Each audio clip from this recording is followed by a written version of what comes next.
हम्म, क्या जूम का नहीं करता मैं रिकॉर्ड, जूम पे रिकॉर्डिंग नहीं करता मैं, ठीक है, मैं उसमें करता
hello everyone, good afternoon sir. Afternoon, अच्छा good afternoon, good noon, good noon, और क्या हाल है? Good afternoon sir. Good afternoon बेटा, क्या हाल है? सब बढ़िया है, सबको, सब लोग? Yes sir. सर बहुत अच्छे हैं। सब अच्छे हैं? पढ़ाई लिखाई चल रही है? Yes sir. तबीयत वगैरह सबकी ठीक है घर में? हाँ सर। ठीक है, ध्यान रखिए सब लोग इस टाइम पे। और पढ़ाई लिखाई चल रही है? Yes sir. पिछले एक एक हफ्ते में कुछ पढ़ा था? हाँ सर, प्रेशर के बारे में। रिवीजन किया था प्रेशर वगैरह का पूरा, जो मैंने पढ़ाया उसको? सर। हाँ बेटा। सर आप जो पिछला क्लास लिए थे उसका रिकॉर्डिंग थोड़ा पोस्ट कर दिए ना क्रैक जेई में। हम बार बार डिस्कनेक्ट हुए थे बीच बीच में, तो ठीक है, आधा टूट ठीक है गया बेटा, था। ठीक है बेटा, कर देंगे। ठीक है, चलो थैंक यू। फिर हम लोग आज शुरू करते हैं।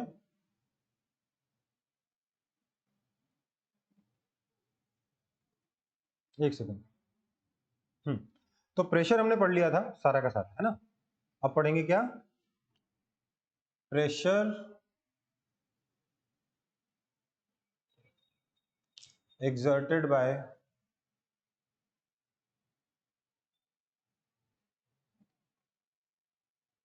liquids and gases, ठीक है? Pressure exerted by liquids and gases।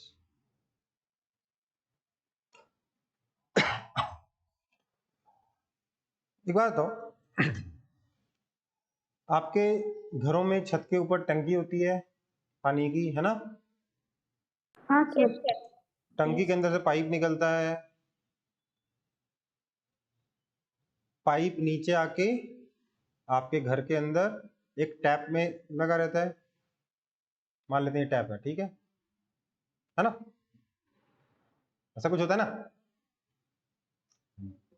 Diagram की सुंदरता पे ना जाओ, कॉन्सेप्ट समझने की कोशिश करो। ऐसा होता है कि नहीं होता? नल बंद रहता है तो ठीक है, नल ऑन रहता है तो पानी यहां से नीचे गिरता है ना? कभी आप लोगों ने खेलते हुए ट्राई किया है इस नल को हाथों से बंद करके, थंब से बंद करके? थंब से बंद करके कभी ट्राई किया है बंद करने का, अंगूठा लगा के? Yes sir. हाँ, यस सर। बहुत सारा फोर्स लगाना पड़ता है, हाँ सर, कभी कभी तो होता है। यस बहुत सर। ज्यादा ताकत लगानी पड़ती है, है ना? बहुत ज्यादा ताकत लगानी पड़ती है। हाँ, और वो क्यों? क्योंकि ये पानी आपके ऊपर खूब सारा ताकत लगा रहा होता है, राइट? खूब सारा फोर्स लगा रहा होता है, हाँ या ना?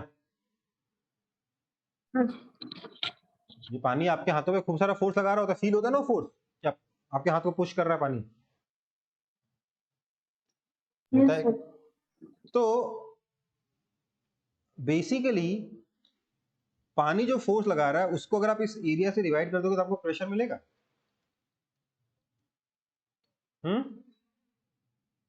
हाँ या ना? हाँ सर। तो Yes. बेसिकली आपने देखा है कि हाँ लिक्विड फोर्स एक्सर्ट कर रहा है आपके हाथों पर, है ना? अगर आप कुछ ऐसा एक्सपेरिमेंट करो कि एक वाटर बॉटल ले लो,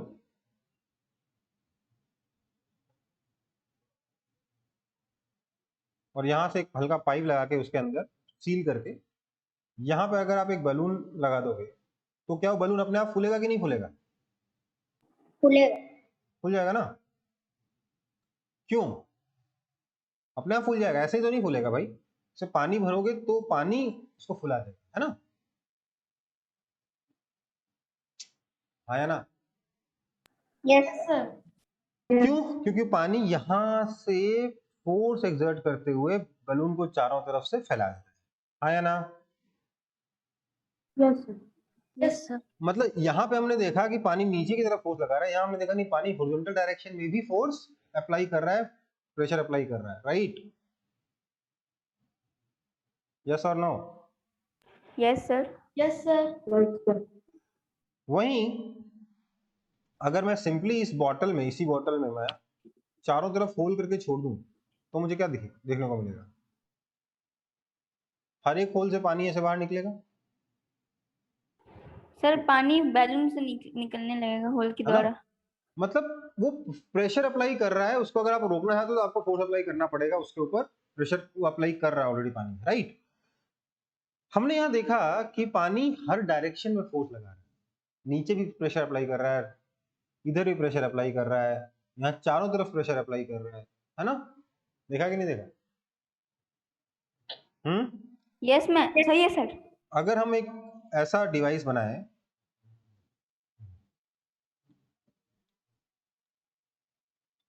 ये आपका एक स्फीयर टाइप का है,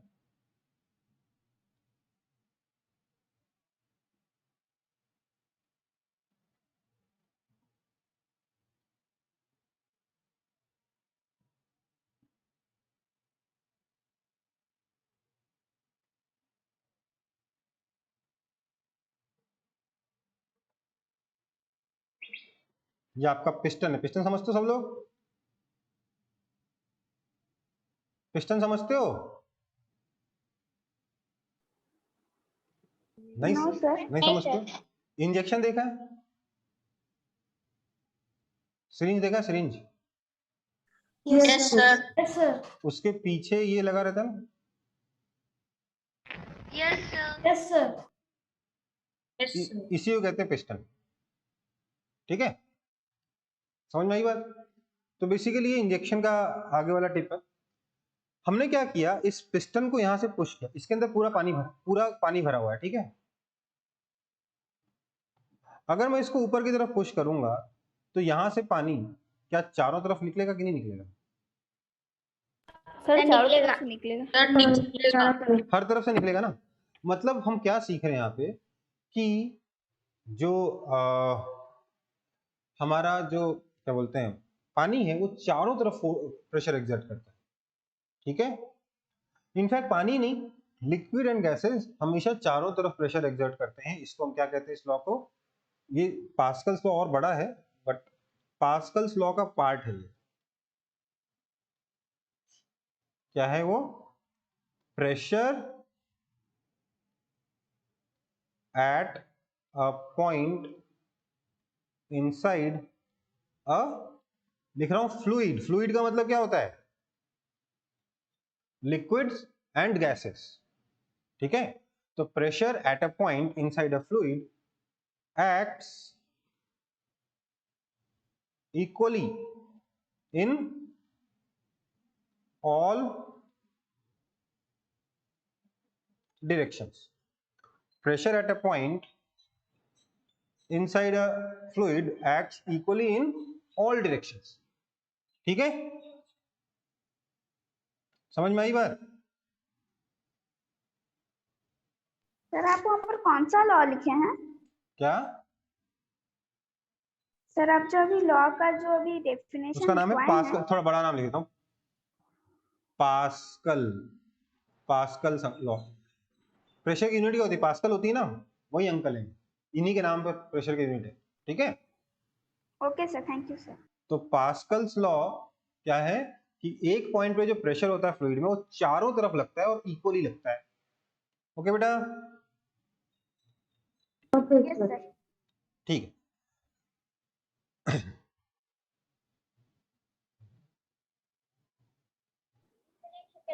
मतलब इसलिए वो प्रेशर कंटेनर के सिर्फ बॉटम पे नहीं, कंटेनर के वॉल्स पे भी एक्ट कर रहा होता है। ओके बेटा, सर प्रीवियस पे दिखाए ना, नोट नहीं किए।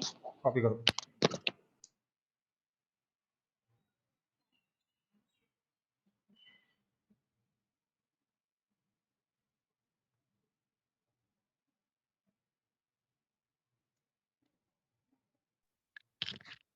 सर प्रेशर एट उसके बाद क्या लिखे हैं? Pressure at a point, PT का मतलब पॉइंट होता है, ठीक है। मैं थोड़ा शॉर्ट में लिखता हूं, आप पूरा लिखेंगे, ठीक है। Pressure at a point inside a fluid acts equally in all directions. मैंने पीटी लिखा है, इसका मतलब है पॉइंट।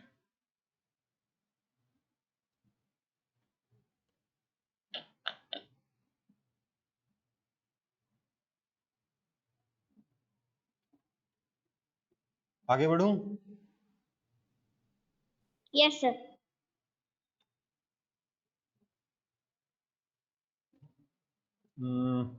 आगे क्या होगा? चलो, तो हम अब सीधे आ जाएंगे एटमॉस्फेरिक प्रेशर। सीधे किस पे आ जाएंगे? Atmospheric pressure.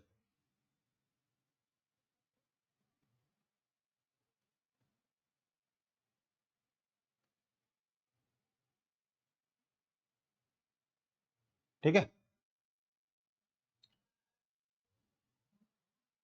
सोचिए हमारे अर्थ के चारों तरफ एटमॉस्फेयर है, हाँ या ना? Yes sir. Yes sir. Yes sir. आपको एटमॉस्फेयर की हाइट पता है? हाइट पता है एटमॉस्फेयर 1600 की? किलोमीटर। क्या? 1600 किलोमीटर। चलो 2000 किलोमीटर मान लेते हैं, वैसे उससे ज्यादा है, बट 2000 किलोमीटर मान लेते हैं आपके कहने, ठीक है। ठीक है। 2000 किलोमीटर कम होता है कि ज्यादा होता है? तो बहुत ज्यादा। बहुत ज्यादा होता है। ऑलमोस्ट कश्मीर से कन्याकुमारी है। कश्मीर से कन्याकुमारी 2800 है ना, 2800 किलोमीटर है ना। तो इतना ऊंचा है एटमॉस्फेयर, ठीक है। नो इमेजिन यहां पर कोई लड़का खड़ा है, छोटा सा लड़का बनाऊंगा क्योंकि ज्यादा एटमॉस्फेयर के बराबर लड़का तो बना नहीं सकता। यहां पर कोई लड़का खड़ा है, सोचो इसके ऊपर जो एयर है,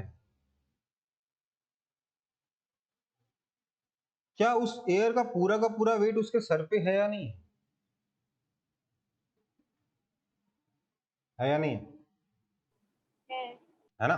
सर। उसके उसके ऊपर जो भी एयर है, उस पूरे के पूरे का वेट हमारे सर के ऊपर लग रहा है। तो इस एयर का वेट W बाय ये वाला एरिया A हमें क्या मिलेगा? प्रेशर दे देगा। मैं रफली बता रहा हूं, ऐसा होता नहीं एग्जैक्टली, बट रफली ऐसा कह सकते हैं हम, है ना? Yes sir. इमेजिन करो आपके सर के ऊपर 2000 किलोमीटर तक हवा रखी। अब हवा वैसे तो हल्की होती है बेटा, बट 2000 किलोमीटर तो बहुत होता है ना। यस सो 2000 किलोमीटर तक जो हवा रखी, सबका वेट आपके सर पे, बाप रे बाप, तो बहुत सारा वेट होगा कि नहीं होगा? सर। Yes sir. ये जो प्रेशर कैलकुलेट करके हमने निकाला, तो ये P, इसको हमने कहा एटमॉस्फेरिक प्रेशर। क्या कहा? इसका नाम क्या दिया? Atmospheric pressure, PATM। ये PATM अप्रोक्सीमेटली पता है कितना होता है?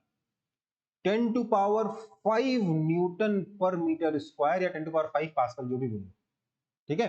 कितना है? 10 टू पावर 5 न्यूटन पर मीटर स्क्वायर।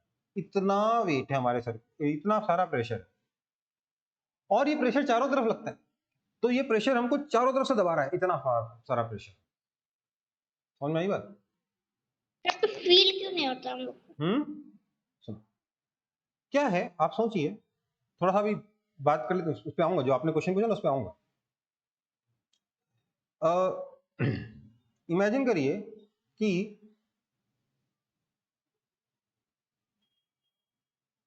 एक टेबल है, चलो इसी टेबल के बारे में बात कर लेते हैं। ये जो टेबल है इसका एरिया करीब करीब 1 मीटर स्क्वायर के आसपास होना चाहिए, है ना?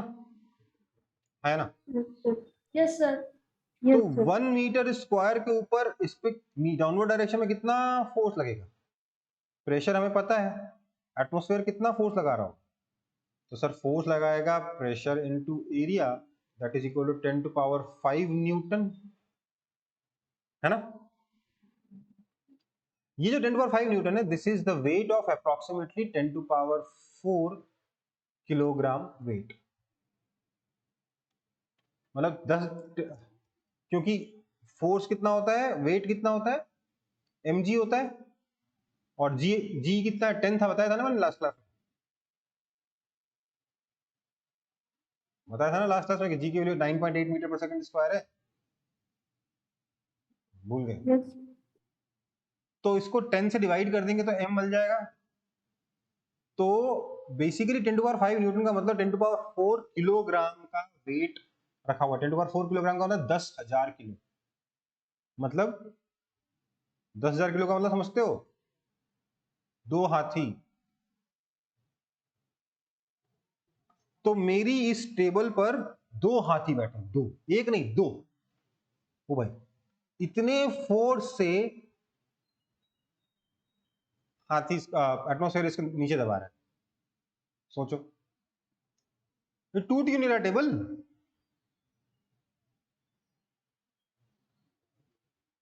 ये टूट क्यों नहीं रहा टेबल? 2 हाथी बैठ जाएंगे, टेबल सरवाइव कर जाएगा क्या?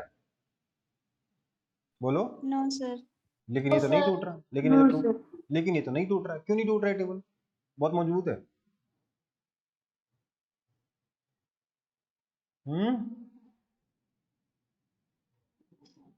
बोलो बोलो, सोचो। जवाब मैं बता चुका हूं ऑलरेडी, आप सोचिए।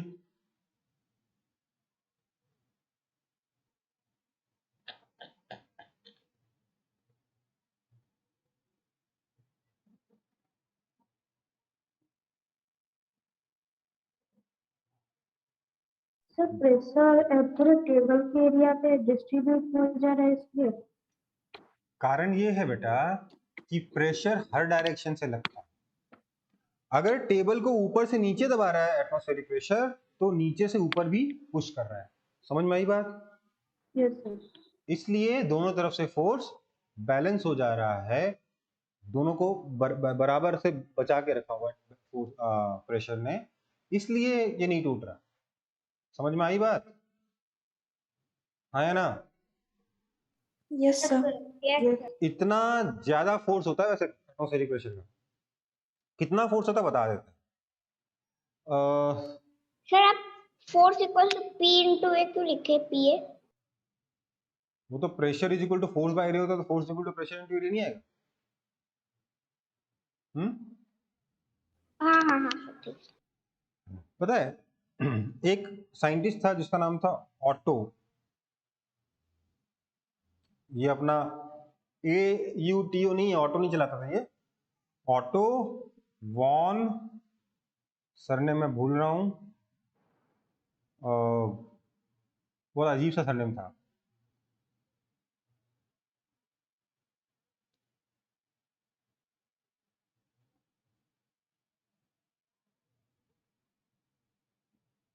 ठीक है, इसने एक एक्सपेरिमेंट किया। क्या किया? उसने 2 लोहे के हेमिस्फेयर बनाए और उनको आपस में ऐसे चिपका दिया। 2 हेमिस्फेयर, ये एक हेमिस्फेयर, यार इसमें गड़बड़ हो रहा है, वापस बना रहा हूं। 2 हेमिस्फेयर लिए,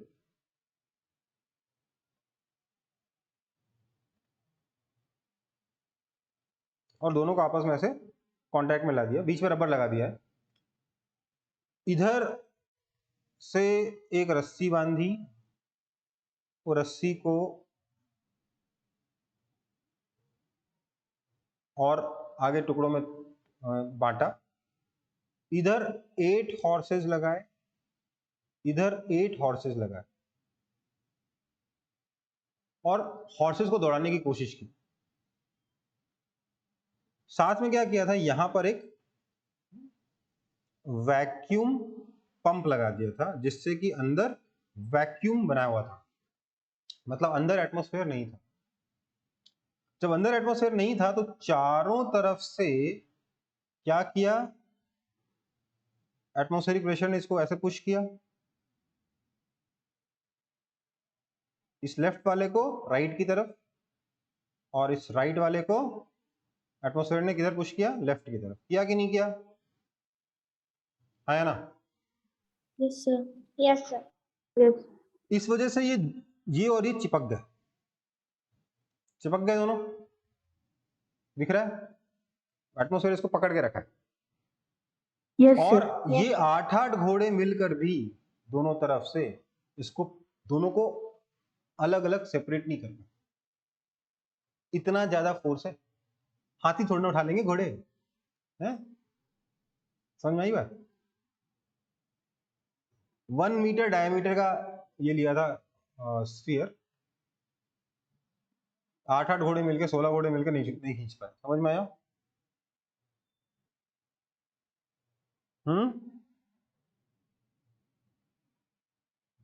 समझ में आया कि नहीं आया? Yes sir. यस इतना सर। ज्यादा फोर्स है एटमॉस्फेयर, और इसका यूज आप ऑलरेडी कर रहे हो, करते हो, ऑलरेडी करते हो, और अभी से नहीं, बहुत छोटे थे, अभी और छोटे थे ना तब से कर रहे हो। कभी ग्लास में छिपकली चिपकाई है, वो प्लास्टिक वाली छिपकली चिपकाई है? नहीं चिपकाई। बिच्छू चिपकाया होगा, सांप चिपकाया होगा, नहीं खेला कभी उससे? सर सांप चिपका, खेले हो? सर क्या रबर करते हैं उसमें? शक्कर भी रहता है, हम्म, रबर शक्कर से भी। हाँ रबर शक्कर। बेसिकली क्या होता है, उसका शेप होता है चिपकाने वाला कुछ ऐसा, ये रबर का होता है। इसको आप एक स्मूथ सरफेस पे प्रेस कर देते हैं, प्रेस करते तो क्या हो जाता है, ये ऐसा हो जाता है ना? ये कुछ ऐसा हो जाता है, अंदर कोई एयर नहीं बचती। यहां पे आप इतना प्रेस कर दो कि अंदर कोई हवा नहीं बचती, तो बाहर से जो एटमॉस्फेरिक प्रेशर एक्ट कर रहा है वो उसको यहाँ पे दबा के रखते हैं। समझ में आई बात? समझ में आया कि नहीं आया? Yes sir. ठीक है। तो ये है आपके एटमॉस्फेरिक प्रेशर का खेल, इतना जबरदस्त होता है एटमॉस्फेरिक प्रेशर। 2-2 हाथी बैठे हैं आपके एक टेबल पर, ठीक है? समझ में आई बात? आया ना? Yes sir. यस हाँ सर। सर। तो एक बार हम लोग देखो, वैसे तो आपके बुक वाला सिलेबस तो खत्म ही हो गया, तो अब कुछ मैं एक्स्ट्रा बता सकता हूँ ना अब तो? Yes sir. Yes sir. तो देखो, यस सर। आखिरकार ये प्रेशर होता कितना है, ठीक है? प्रेशर कितना होता है निकालते। तो इमेजिन करो ये मेरे पास एक कंटेनर है,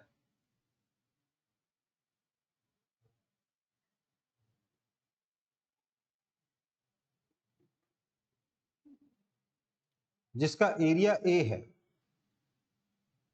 बॉटम का एरिया ए है, और इसमें लिक्विड यहां तक रखा हुआ दिख रहा है। लिक्विड की हाइट कितनी है, तो सर ये हाइट h है, ठीक है? तो कोई मुझे बता सकता है वॉल्यूम कितना हुआ लिक्विड का? बताओ।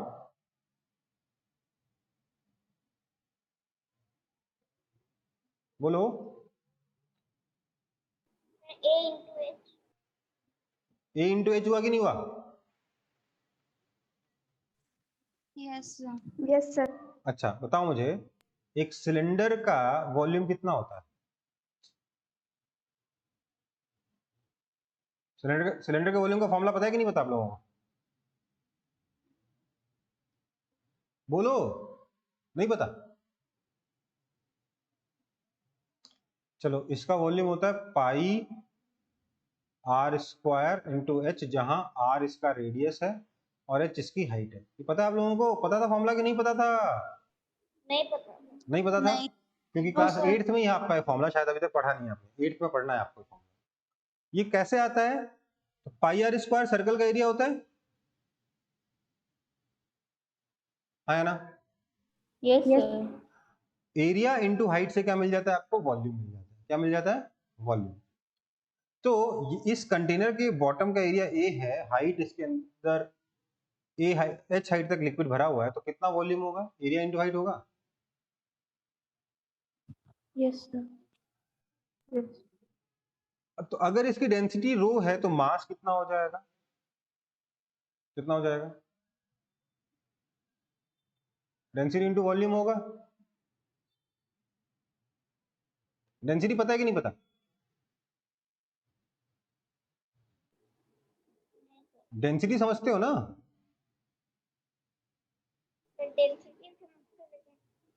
डेंसिटी क्या होता है? मास बाय वॉल्यूम होता है। इसका मतलब मास कितना हो जाएगा? वॉल्यूम इंटू डेंसिटी होगा।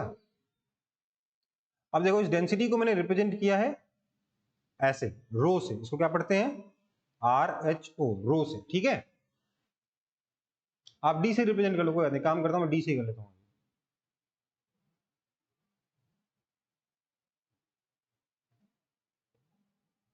डी डेंसिटी, ठीक है।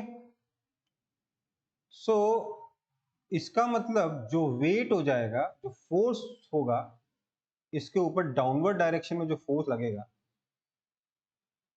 वो mg है। mg that is equal to d into V into G, right? Density into volume mass into G. इसलिए प्रेशर आ जाएगा force by area is equal to D V G by area that is equal to D into volume. कितना था volume? था sir area into height into ji by area. Area से area कैसे cut गया? This implies pressure का formula आ गया H D G. समझ में आया? तो इसके बॉटम पे, कंटेनर के बॉटम पे लिक्विड कितना प्रेशर लगा रहा होगा? H D G. इतना ही नहीं, अगर आप कंटेनर में रखा हुआ जो लिक्विड है उसके सरफेस से अगर आप लेट से एच हाइट नीचे इस पॉइंट पे प्रेशर निकालोगे तो प्रेशर कितना होगा? H D G. ये फॉर्मूला होता है प्रेशर का। ठीक है बेटा, है ना? नहीं नहीं, सर आप ये फॉर्मूले एक और बार समझा सकते हैं? चलो दिखाता हूँ। नए पेज पे दिखाऊं किसी में दिखाऊं? सर इसमें समझा दीजिए। मैं नए पेज पे दिखा रहा हूँ, ठीक है? देख,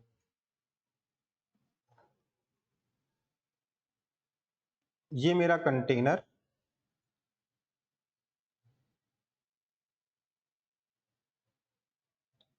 कंटेनर में रखा लिक्विड। मैं देखना चाहता हूं कि इसको, अगर ध्यान दीजिए, ग्रेविटी से इसको mg से खींचेगी लिक्विड को, हाँ या ना? अगर जहां पे m इसका मास है, खींचेगी कि नहीं खींचेगी? Yes sir.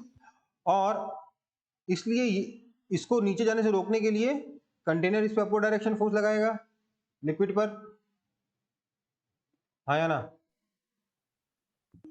Yes sir.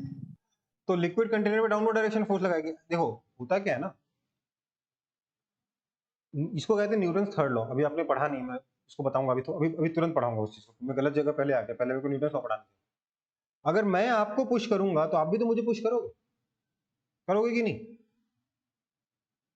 बोलो। सर तो ये जो लिक्विड है, ध्यान दीजिए, ये नीचे जाना चाहता था। कौन खींच रहा था इसको नीचे? ग्रेविटी खींच रही थी। कौन खींच रहा था? ग्रेविटी खींच रही थी, सर ग्रेविटी। अर्थ खींच रहा था, ये लिक्विड नीचे जाना चाहता था, इसको नीचे जाने से रोका किसने? कंटेनर के बॉटम ने। कंटेनर के बॉटम ने किधर फोर्स लगाया? इस पे अपवर्ड डायरेक्शन में लगाया कि नहीं? तभी ना बैलेंस करेगा एमजी को। Yes sir. तो कंटेनर के बॉटम ने इस लिक्विड पे अपवर्ड डायरेक्शन में फोर्स लगाया। इस अपवर्ड डायरेक्शन के फोर्स की वजह से लिक्विड कंटेनर के बॉटम पे डाउनवर्ड डायरेक्शन में फोर्स लगाएगा, है ना भाई? हाँ कंटेनर इसको ऊपर पुश करेगा तो ये कंटेनर को नीचे पुश करेगा, ठीक है? तो सर। जब ये नीचे पुश करेगा तो उसका फोर्स कितना होगा? वो mg के बराबर ही होगा, है ना? लेकिन ये फोर्स पूरे के पूरे एरिया में स्प्रेड होगा कि नहीं?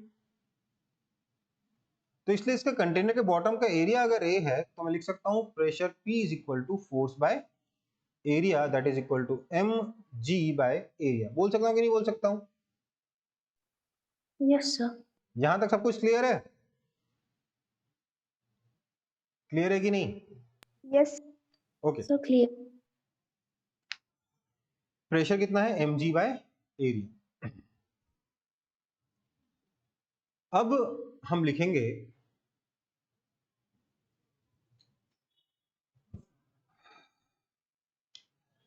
अब हम बोलेंगे कि यार ये मास कैसे निकाला जाए, इस मास को कैसे निकाला जाए? तो हमने क्या बोला? मास निकालने के लिए मास हो जाएगा density d into volume v, है ना?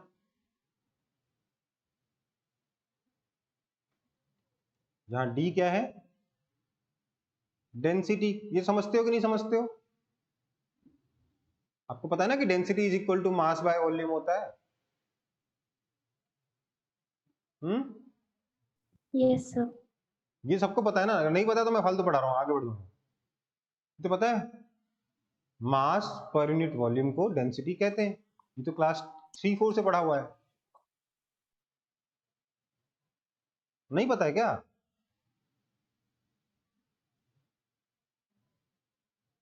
अरे यार एक बार बता दो, नहीं पता है तो मैं उस हिसाब से चेंज कर दूंगा पढ़ाने का तरीका।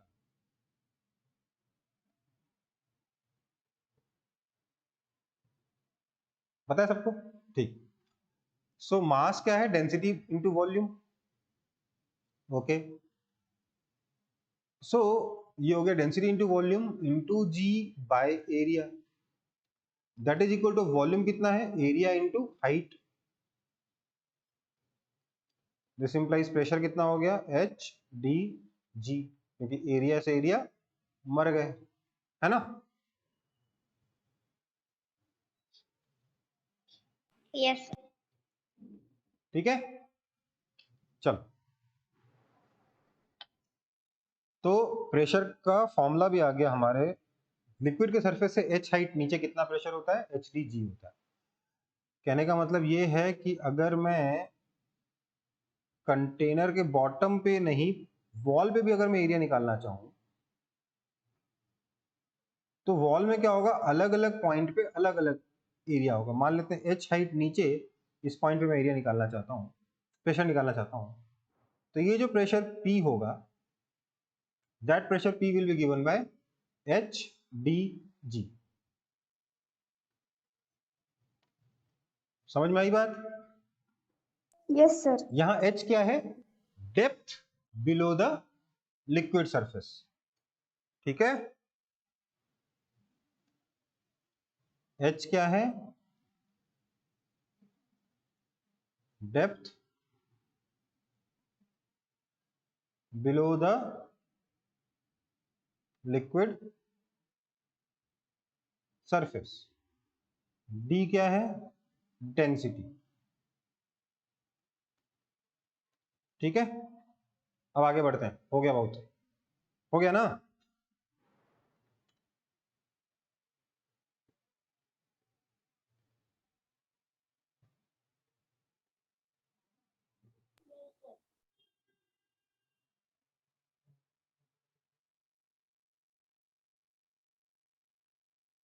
हुआ कि नहीं हुआ? यस सर हो गया। कंप्लीटेड। हो गया, ठीक है। फिर next,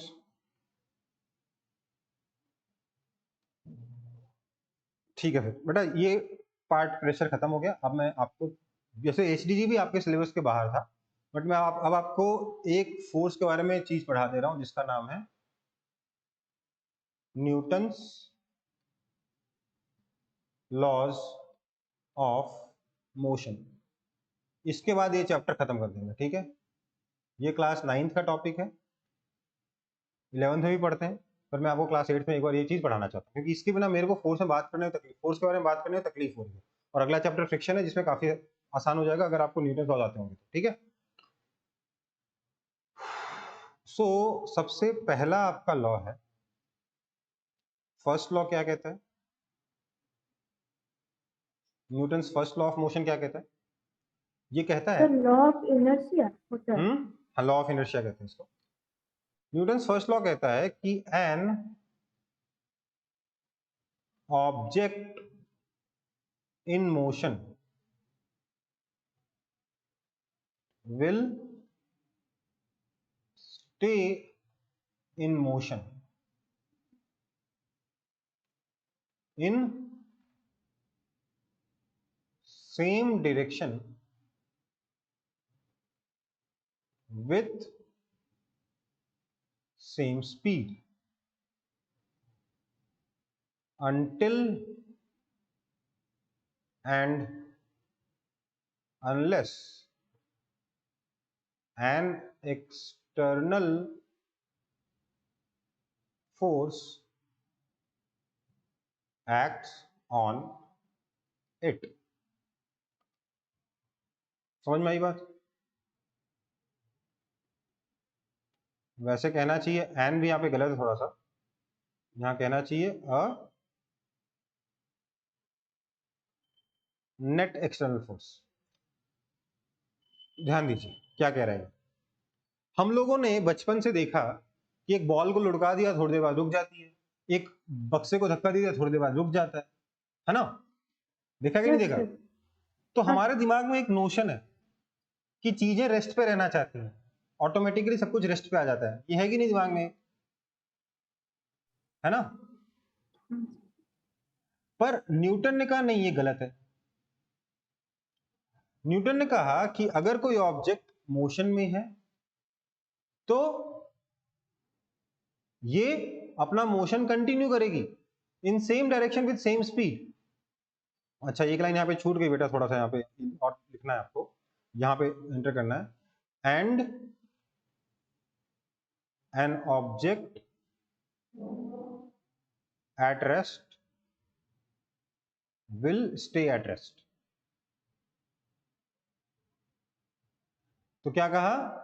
an object in motion will stay in motion with same speed in same direction, and an object at rest will stay at rest until and unless a net external force acts on it। जब तक कि कोई external force नहीं act करेगा तब तक आपका जो ऑब्जेक्ट मोशन में रहेगा, जो रेस्ट पे वो रेस्ट पे ही रहेगा, ठीक है। इसको हम क्या कहते हैं? इस लॉ को कहते हैं लॉ ऑफ इनर्शिया कहते हैं। और एक्चुअली ये लॉ न्यूटन ने नहीं, उसके गुरु ने दिया था, गैलीलियो ने। गैलीलियो का स्टूडेंट था न्यूटन, ठीक है। तो लॉ ऑफ इनर्शिया कहते हैं इसको, ठीक है। इनर्शिया का मतलब क्या होता है? इनर्शिया का मतलब अगर हिंदी में बोले तो हिंदी में आप इसको कह सकते हो ढीठ। ढीठ समझते हो? ढीठ समझते हो?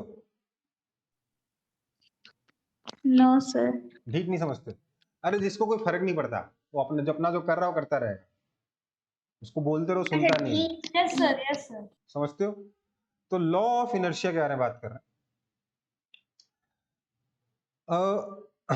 ये कह रहा है कि यार जो ऑब्जेक्ट है ना वो ढीठ है, जब तक उसे जूता नहीं मारो तब तक जो काम कर रहा हो करता रहेगा। मोशन में तो मोशन में रहेगा, रेस्ट पे तो रेस्ट पे रहेगा, वो अपने मन से कुछ नहीं करेगा, ठीक है। मतलब अपने मन से चीजें चेंज नहीं करेगा, जैसा है वैसा ही चलता रहेगा, ठीक है। तो चीजें अपने आप रेस्ट में क्यों आती हैं?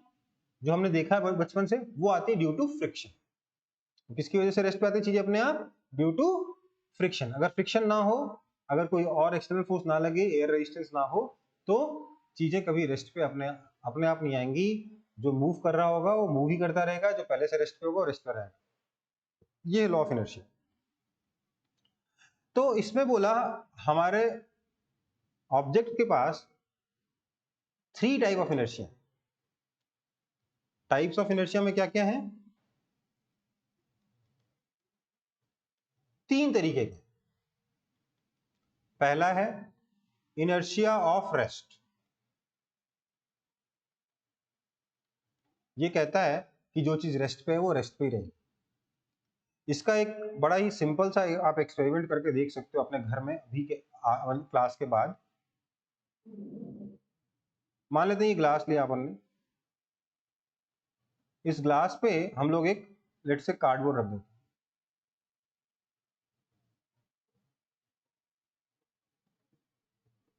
ग्लास का ये मुंह छुप जाएगा पीछे, बट ये कार्डबोर्ड है। और हमने ग्लास के मुंह के जस्ट ऊपर कार्डबोर्ड के ऊपर एक कॉइन रख दिया। क्या रख दिया? कॉइन रख दिया। ठीक है। अब हमने क्या किया, इसको सडनली अपनी उंगलियों से ऐसे हिट किया, स्ट्राइक किया, तो कार्डबोर्ड कैसे जाएगा? ऐसे घूमते घूमते घूमते घूमते आगे निकल जाएगा कार्डबोर्ड, हाँ या ना? Yes sir. और हम देखेंगे कि कॉइन यही नीचे गिर जाएगा ग्लास के अंदर। ट्राई करके देखना। कर सकते हो सब लोग ट्राई? बहुत डिफिकल्ट एक्सपेरिमेंट तो नहीं है। हाँ सर, कर सकते। कोई भी कार्टन आता है ना, कुछ अमेजोन वगैरह से मंगवाते होगे तो उसका जो डब्बा आता है, उस डब्बे का छोटा सा पीस लेना, अपने ग्लास के ऊपर रखना, उसके ऊपर कॉइन रखना और उस कार्डबोर्ड को ऐसे स्ट्राइक करना। यू विल सी कि जो कॉइन है वो सीधे नीचे गिर जाएगा। ठीक है? ठीक है बेटा? Yes sir. ये क्या Yes, है? sir. इसको क्या बोलते हैं? ये क्यों हुआ ऐसा? क्योंकि कॉइन रेस्ट पे था। कॉइन रेस्ट पे था, आपने नीचे से कार्डबोर्ड खिसका दिया, तो कॉइन क्योंकि रेस्ट पे था, ये रेस्ट पे ही रह गया और ग्लास के अंदर गिर गया। ये देखने को मिलता है। ठीक है बेटा? आया ना? Yes, sir. ओके। एक काम और कर सकते हो आप, छोटा सा एक्सपेरिमेंट। क्या कर सकते हो? कि आपने एक कार्डबोर्ड लिया, उसमें ऐसे रस्सी बांध दी और इसके ऊपर एक बोतल रख दी।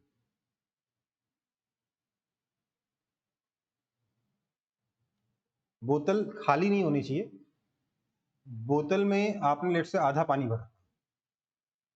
अब अगर आप इसको झटके से इसको खींच लोगे, रस्सी को पुल्ड सडनली, तो आप क्या देखोगे कि जो बोतल है ये अपनी जगह पे खड़ी रह जाती है। समझ में आई बात? इसके नीचे से कार्डबोर्ड निकल जाता है, बोतल खड़ी रहती, बोतल गिरती नहीं। अगर सही से खींचोगे और जल्दी खींचोगे, धीरे खींचोगे तो बोतल गिर जाएगी। अगर आप चाहते हो कि एक्सपेरिमेंट आप आसानी से कर पाओ, तो ऐसा बोतल लेना जिसका बॉटम थोड़ा चौड़ा है और पानी पूरा मत भरना, आधा भर। बाकी आप लोग ट्राई कर सकते हो। इन दोनों चीजों के वीडियो बना के ग्रुप पे शेयर कर दोगे? हाँ या ना?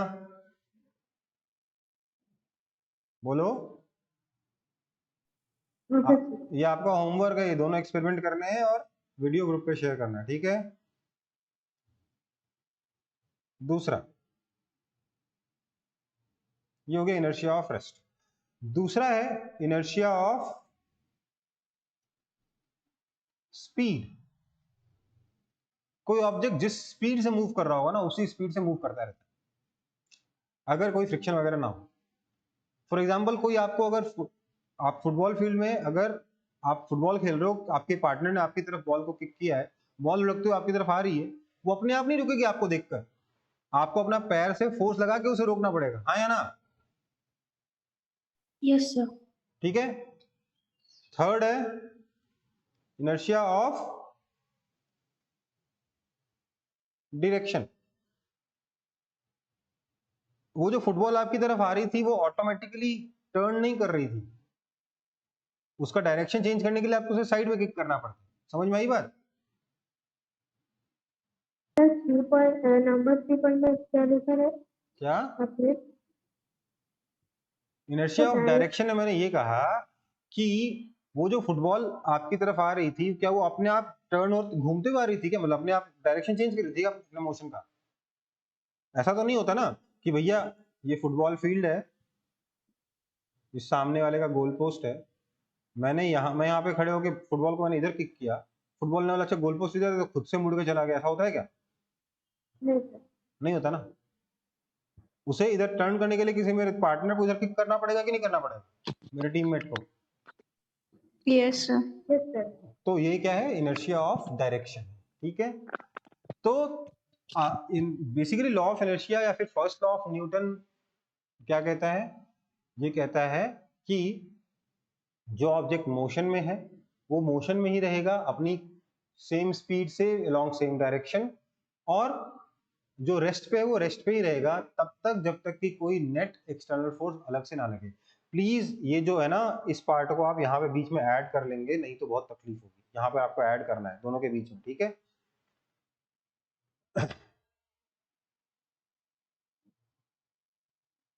ठीक है बेटा, फर्स्ट लॉ समझ में आ गया? Yes sir. इसके और भी बहुत सारे एग्जांपल है इनर्शिया ऑफ स्पीड का या मोशन का। अगर आप सोचो तो अगर आप मान लेते हैं एक बस में बैठे हो, ठीक है, चलो कार में बैठे हो और सडनली ब्रेक लगा दिया, कार चलते चलते सडनली ब्रेक लगा दिया, तो क्या होगा? आप आगे की तरफ गिरोगे कि नहीं गिरोगे? Yes, sir. आगे की तरफ मूव करेंगे। हाँ, आगे की तरफ मूव करते हो ना। क्यों होता है ऐसा? क्योंकि ये आपकी कार है,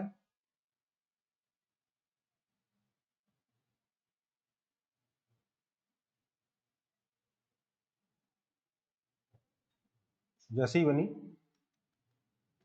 इसमें आप बैठे थे, तो जैसे ही कार ने ब्रेक लगाया, कार की जो सीट है उसके साथ आपके बॉडी का बॉटम, हिप्स वगैरह कांटेक्ट में थे। जैसे ही ब्रेक लगाया आपका हिप्स और आपका बॉडी का बॉटम तो रेस्ट पे आ गया, पर सर नहीं रुका, तो सर अपने इनर्शिया की वजह से आगे बढ़ गया। समझ में आई बात? ब्रेक लगाने तो हाँ या सर ना? फिर से समझाइए ना। हम कह रहे हैं कि आपकी बॉडी का जो बॉटम पार्ट था वो कार की सीट के साथ जुड़ा हुआ था। जब कार में ब्रेक लगाया, कार रुकी, सीट रुकी, सीट के ऊपर आप बैठे थे, तो फ्रिक्शन की वजह से आपके बॉडी का बॉटम पार्ट तुरंत रुक गया, है ना? बट सर को किसी ने रोका नहीं, तो इसलिए सर आगे की तरफ झुक गया। होता है ऐसा? हाँ सर समझ गए। हाँ सर। समझ में आ गया? तो ये होता है आपकी ब्रेक अप्लाई करते हो। वहीं अगर कोई गाड़ी को बहुत तेजी से एक्सेलरेट कर दिया, मान लीजिए आप बाइक पे पीछे बैठे हो, आपके जो दोस्त है उसने बहुत तेजी से एक्सेलरेट कर दिया गाड़ी को, कब बाइक को, तो आप थोड़ा पीछे की तरफ होते हो कि नहीं होते हो? Yes sir. क्यों? क्योंकि आपके पैर को तो लेके बाइक चली गई, सर वहीं रह गया इनर्शिया की वजह से। हाँ या ना? Yes, yes sir. ठीक है। Yes, sir. सो ये क्या हुआ? सेकंड वाला एग्जांपल क्या हुआ? इनर्शिया ऑफ रेस्ट का हो गया। बाइक में जो आप एकदम से सडनली स्पीड पकड़ी, वो एग्जांपल किसका है? इनर्शिया ऑफ रेस्ट का है। और ये ब्रेकिंग वाला क्या? इनर्शिया ऑफ स्पीड का है। ठीक है बेटा? Yes, sir. चल, तो इनर्शिया तीन तरीके के हैं। तो फर्स्ट लॉ हो गया। सेकंड लॉ चलो बता ही देता हूं। सेकंड लॉ कहता है, देखो सेकंड लॉ का जो एक्चुअल स्टेटमेंट में मैं वो नहीं जा रहा, मैं आपको अपनी तरफ से उसका एक छोटा वर्जन दे रहा हूं। क्या कहता है ये? कि एक ऑब्जेक्ट पे अगर हम फोर्स अप्लाई करते हैं तो ये एक्सेलरेट करता है। क्या करता है? एक्सेलरेट करता है। एक्सेलरेट करने का मतलब इसकी वेलोसिटी चेंज होती है, इसकी स्पीड चेंज होती है ना? तो चेंज होने का रेट कुछ होता है, उसको कहते हैं एक्सेलरेशन।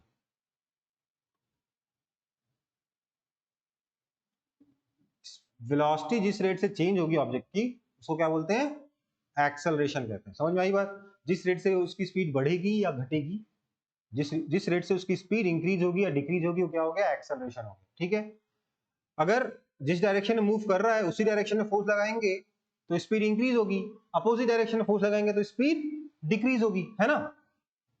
बोल दो हाँ या ना। Yes, हाँ sir. Sir. Yes, sir. Yes sir. तो अगर इस ऑब्जेक्ट का मास m है तो न्यूटन सेकंड लॉ कहता है force is equal to mass into acceleration. हालांकि ये किसी भी तरीके से न्यूटन सेकंड लॉ का स्टेटमेंट नहीं है। न्यूटन सेकंड लॉ का स्टेटमेंट बहुत डिफरेंट है, बार बार बता रहा हूं, बहुत ज्यादा डिफरेंट है, पर अभी के लिए आपके लिए ये काफी, ठीक है? समझ में आई बात? Yes, sir.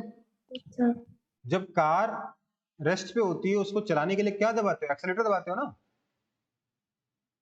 एक्सेलरेटर दबाते हो, उसका नाम हाँ यहीं सर, से तो पड़ा है, मैं एक्सेलरेशन से। समझ में आई बात एक्सेलरेटर का? Yes. ठीक है। थर्ड लॉ, मेनली मैं थर्ड लॉ ही आपको पढ़ाना चाहता हूं, क्योंकि इसके बिना फोर्स के बारे में बात करना बहुत तकलीफदायी होता है, बहुत मुश्किल होती है। ये क्या कहता है? सीधे भाषा में ये कहता है कि every action has equal and opposite reaction.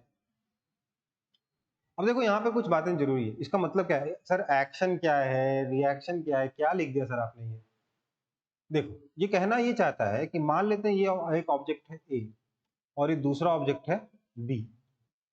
ए ने बी को अपनी तरफ लेट से पुल किया, तो ए अगर बी को पुल करेगा तो बी ए को पुल करेगा। ए ने बी पे अगर फोर्स एफ लगाया है तो बी भी ए पे फोर्स एफ ही लगाएगा। समझ में आया? सर दोनों तरफ से इक्वल फोर्स लगेगा। दोनों तरफ से इक्वल फोर्स लगेगा।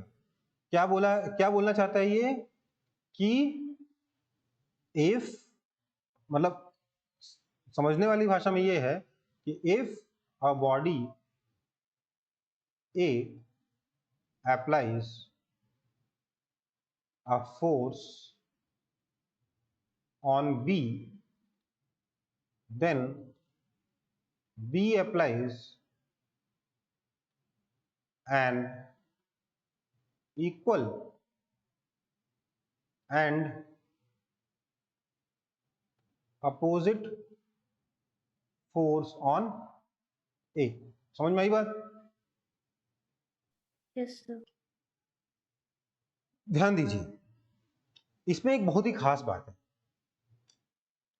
ये जो एक्शन और रिएक्शन है ना, एक फोर्स को हम एक्शन कह रहे हैं, एक फोर्स को रिएक्शन कह रहे हैं। तो आपको एक चीज बता दूं, जब ए ने बी को पुल किया तो बी ए को पुल करेगा, पुल्ड बाय बी। इसमें से कौन सा फोर्स एक्शन है, कौन सा फोर्स रिएक्शन है, बताना इम्पॉसिबल है। Action and reaction act simultaneously. नाम से क्या लग रहा है एक्शन रिएक्शन? कि पहले एक्शन होगा फिर रिएक्शन होगा, मतलब आप अपने दोस्त को थप्पड़ मारोगे तो आपका दोस्त घूम के आपको वापस थप्पड़ मारेगा। यही लग रहा है ना पढ़ने में, every action is equal and opposite reaction, यही लग रहा है ना? पढ़ने में ऐसा लग रहा है कि नहीं लग रहा? Yes sir. पर असली में एक्शन रिएक्शन नाम में गड़बड़ है, वो थोड़ा मिसलीडिंग है। ये हिटलर का लॉ नहीं है कि आपने, आपके दोस्त ने आपको थप्पड़ मारा तो आप अपने दोस्त को वापस थप्पड़ मारो। ये बोला नहीं, एक्शन रिएक्शन एक साथ होते। मतलब जिस मोमेंट पे आपका दोस्त ने आपको थप्पड़ मारा, जिस मोमेंट पे आपके दोस्त ने आपको थप्पड़ मारा, थप्पड़ मारने का मतलब क्या है? उसने अपने हाथों से आपके गालों पर, अपने हैंड से आपके चीक पर फोर्स लगाया, राइट? नो, जिस मोमेंट पे उसने अपने हैंड से आपके चीक पर फोर्स लगाया, उसी मोमेंट पे आपके चीक्स ने उसके हैंड पे फोर्स लगा दिया है। समझ में आई बात? Yes, sir. इसके थोड़ा हाथ में भी लग हाथ ने आपके, उसके हाथ ने आपके गालों को पुश किया, आपके गालों ने उसके हाथों को पुश किया। ये हिटलर का लॉ नहीं है कि आपके दोस्त ने आपको मारा तो आप घूम के वापस मारो। ये गांधी जी का लॉ है कि जब आपके दोस्त ने आपको मारा तो आप उसे ऑलरेडी मार चुके, दोबारा क्यों मारना, दूसरा गाल भी आगे कर दो, ऐसे, है ना? समझ में आई बात? यस। समझ में आया कि नहीं? तो एक्शन रिएक्शन साइमल्टेनियसली एक्ट करते हैं, ये बताना इम्पॉसिबल है कि कौन सा एक्शन है कौन सा रिएक्शन।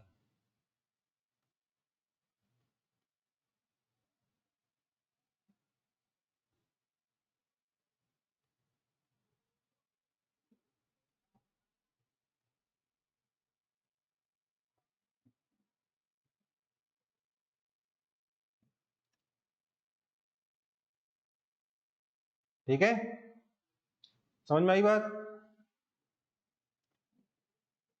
दूसरी बात, action reaction pair act on different bodies.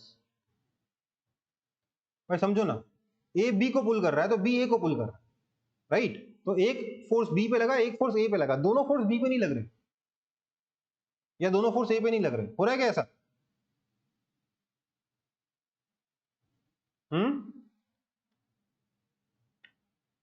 समझ में आ रही बात? सर फिर से पूछिए। ध्यान दीजिए, ए ने बी को पुल किया तो फोर्स किस पे लगा? बी पर। बदले में बी ए को पुल करेगा तो फोर्स किस पे लगा? ए पर। क्या दोनों फोर्सेस एक ही बॉडी पे लगे कि अलग अलग बॉडी पे लगे? सर अलग अलग बॉडी। यही कह रहा है, एक्शन रिएक्शन कभी सेम बॉडी पे लगेंगे ही नहीं।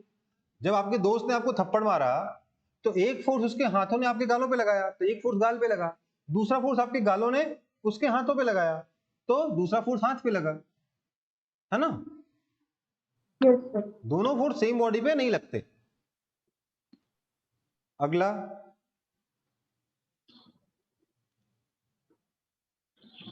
Action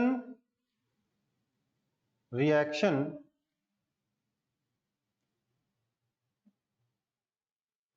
are of same nature. दोनों का नेचर सेम होता है, मतलब जिस तरीके का फोर्स एक्शन होगा रिएक्शन भी उसी तरीके का होगा। अगर एक्शन ग्रेविटेशन है तो रिएक्शन भी ग्रेविटेशन होगा। ध्यान दीजिए, सन अर्थ को पुल करता है कि नहीं करता? ग्रेविटेशन की वजह से करता है कि नहीं करता? करता है ना, सन अर्थ को पुल कर, तो अर्थ भी सन को पुल करेगा। अर्थ आपको पुल करता है ना नीचे, यस सर। तो आप अर्थ को ऊपर पुल करते हो।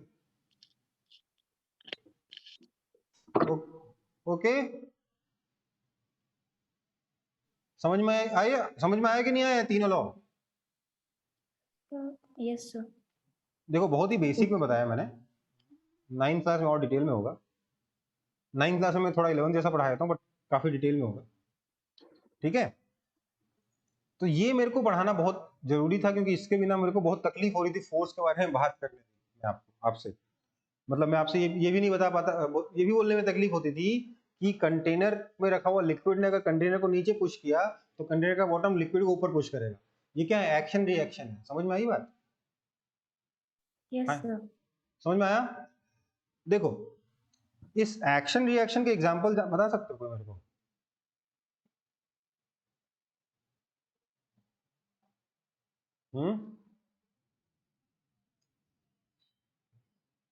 बता सकते हो? एक काम करना, एक टेबल लेना, फ्रिक्शनलेस स्मूथ टेबल है ये।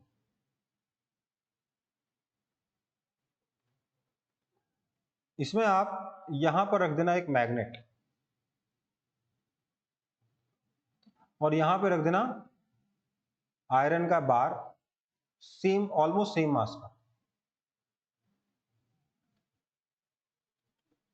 स्मूथ टेबल होगा तो क्या होगा? मैग्नेट आयरन बार को अपनी तरफ अट्रैक्ट करेगा, आयरन बार मैग्नेट को अपनी तरफ अट्रैक्ट करेगा, दोनों लोग मूव करके कोलाइड करेंगे। ऐसा नहीं होगा कि मैग्नेट आयरन बार को अट्रैक्ट किया है, मैग्नेट अपनी जगह पड़ा है, आयरन बार आके चिपक गया, ऐसा नहीं होगा। समझ में आई बात? यस। मतलब क्या एक्शन रिएक्शन है कि नहीं है?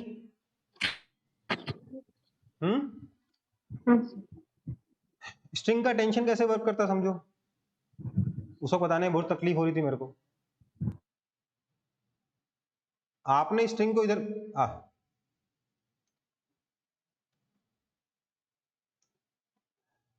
मान लेते हैं यहाँ पे ए है, ए ने स्ट्रिंग को अपनी तरफ खींचा फोर्स एफ से, ठीक है? तो क्या होगा? स्ट्रिंग ए पर फोर्स लगाएगी एफ इस तरफ, क्यों? Action reaction. ठीक है बेटा, Yes. समझ में आया? ऐसे नहीं बनाना चाहिए, सॉरी। मान लीजिए ये ए है, ये स्ट्रिंग है, स्ट्रिंग ने ए को खींचा, ए ने स्ट्रिंग को खींचा। अब ठीक है, अब बेटर है ना? धक्का नहीं लगा रहे हैं, पुल कर रहे हैं। नहीं दिख रहा, अभी भी आपको दिख नहीं रहा है, सॉरी, मैं दोबारा बना रहा हूं। ये लड़का ए, ये रस्सी पकड़ के खींच रहा था, तो क्या हुआ, रस्सी, मान लेते हैं रस्सी को थोड़ा दूर बना देता हूं उससे, तो रस्सी को इसने पकड़ के खींचा, अप्लाई किया फोर्स एफ, तो रस्सी लड़के पे फोर्स अप्लाई करेगी एफ। क्यों? ये दोनों क्या है? एक्शन और रिएक्शन, है ना? समझ में आई बात? Yes, sir. Yes, sir.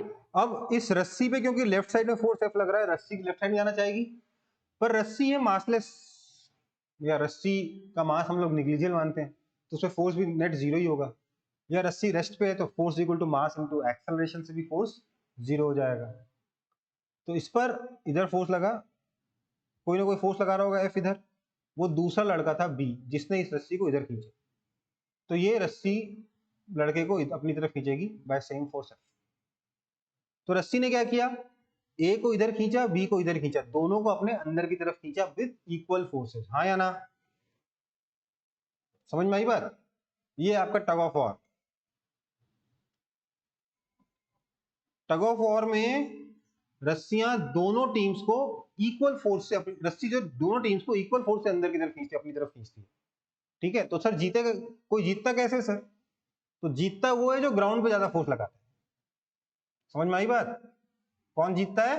जो ग्राउंड पे ज्यादा फोर्स लगाता है। रस्सी पे तो दोनों बराबर ही फोर्स लगाएंगे। Okay, Yes, sir. ठीक है। फिर तो ये आपका न्यूटन्स लॉ, मेरे को जितना आप लोगों को बताना जरूरी था उतना मैंने बता दिया। ठीक है, इसका यूज मैं आगे कर पाऊंगा।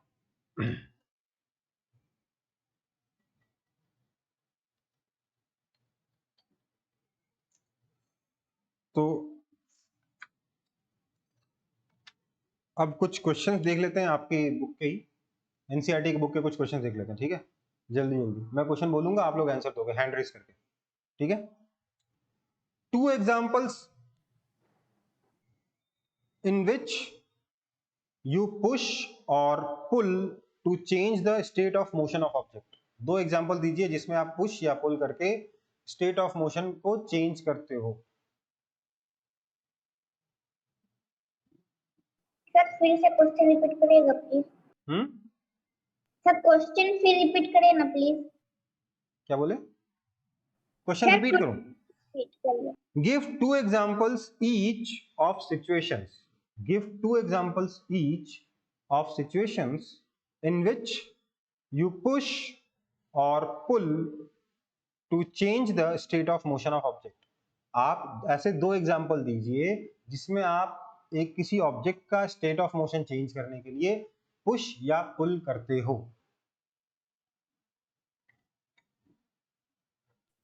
Sir, we push bicycle to move. Bicycle बिल्कुल गलत, बिल्कुल गलत। बाइसिकल आप चलाते ही नहीं, आप सिर्फ पेडल मारते हो। बाइसिकल को चलाता कौन है? फ्रिक्शन। आप इमेजिन करो, आप बर्फ के ऊपर साइकिल चला रहे हो, चलेगी? फ्रिक्शनलेस सरफेस पे बर्फ के ऊपर साइकिल चला रहे हो, चलेगी क्या? No, sir. नहीं ना। तो बताइए,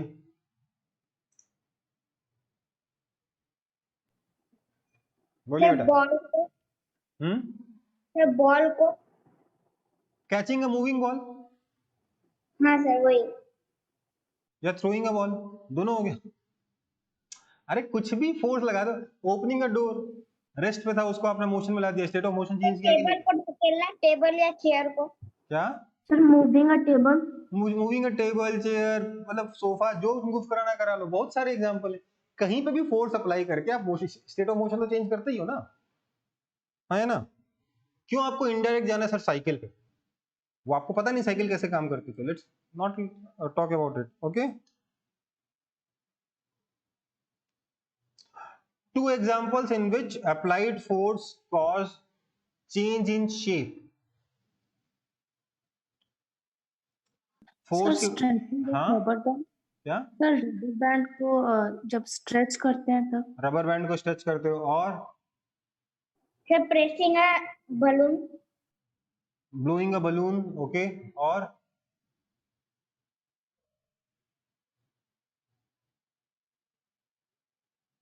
स्प्रिंग, स्ट्रेचिंग है स्प्रिंग, स्ट्रेचिंग और कंप्रेसिंग है स्प्रिंग, है ना। आटा गूंथना,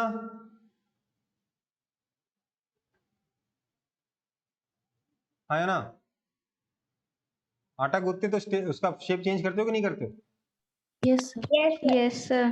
क्या नाम है, स्कल्पचर बनाते हैं तो मड का शेप चेंज करते हैं कि नहीं करते। Yes sir. समझ में आई बात।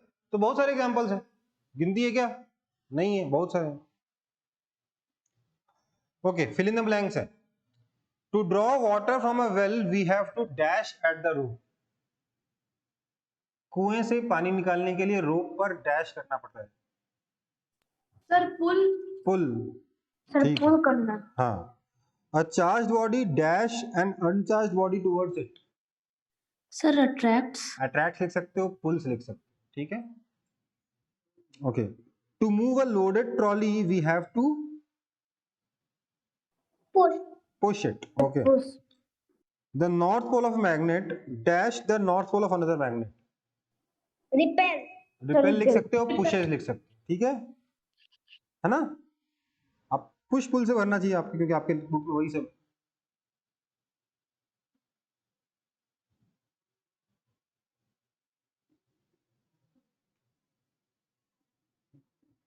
ठीक है बेटा, ये क्वेश्चन आज की क्लास खत्म करते हैं, ठीक है। थोड़ा कुछ अब वो क्वेश्चन का मैं प्रेजेंटेशन वगैरह बना के डिस्कस करूंगा, ठीक है।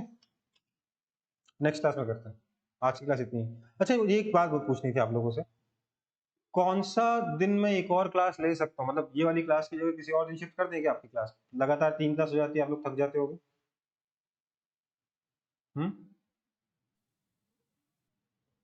बोलो, यही ठीक है या वीक में स्प्रेड करना बेटर है। मैं फिजिक्स की क्लास किसी और दिन ले लूंगा। हर वीक में हर दिन एक एक करके करना ज्यादा बेटर। अच्छा, मतलब थोड़ा स्प्रेड करना चाहते हो तो मुझे बताओ दिन कौन सा, डे कौन से फ्री है आप, टाइप करके बताओ। सर फ्राइडे इवनिंग छोड़ के कोई भी दिन। टाइप करो, टाइप, तब ना मैं वो कर पाऊंगा। सब लोग टाइप करो, किस किस दिन आप लोग फ्री है।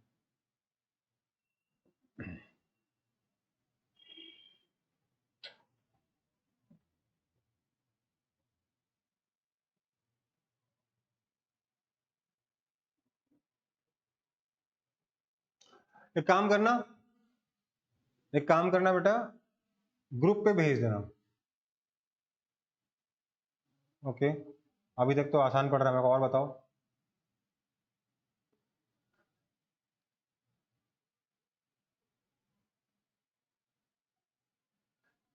तीन लोगों ने मैसेज भेजा।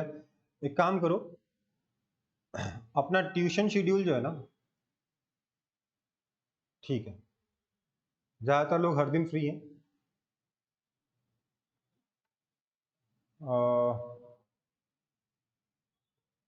अपना ट्यूशन शेड्यूल एक बार भेज देना, अगर हम उससे क्लैश अवॉइड करके किसी और दिन अगर एक क्लास रख पाए।